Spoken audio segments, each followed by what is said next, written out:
Shirt আর একটা পায়জামা বানিয়ে দিছি। এই লিয়ে তোরা মজা টজা করিস না রে বন্ধু। আরে তুই আমার বন্ধু, তোর লগে আমার টাকা সম্পর্ক, আর তোর লগে আমরা মজা করবো এটা তুই ভাবলি কেমনে? এক থাপ্পড়টা কিন্তু বয়ে রাম তোরে। আর কোনো সময় এসব কোনো চিন্তায় মাথা আনবি না, বুঝছস? কি কন ভাই? হ্যাঁ তুই ঠিকই কইছস। আর শুন, তুই মন খারাপ করিস না, আমরা সবাই ভাই বেদান না।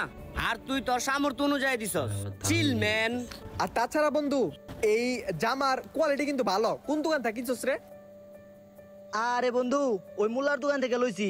আর ওর দোকানে সবই সাদা কাপড়, সবই সস্তায়। ওন থেকে কাপড় কিনা তোর লিগে শার্ট আর একটা পায়জামা বানিয়ে লই আইছি। কি কস বন্ধু? সবই সাদা, সবই সাদা কাপড়? আচ্ছা, ওই দোকানের নাম কি রে? ওই দোকানের নাম হইলো মুল্লা কাফনগর।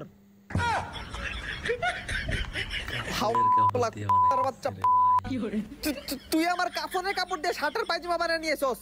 আল্লাহর ঘরে আল্লাহ, বাইতে যে অনেক চেঞ্জ করতে হইব।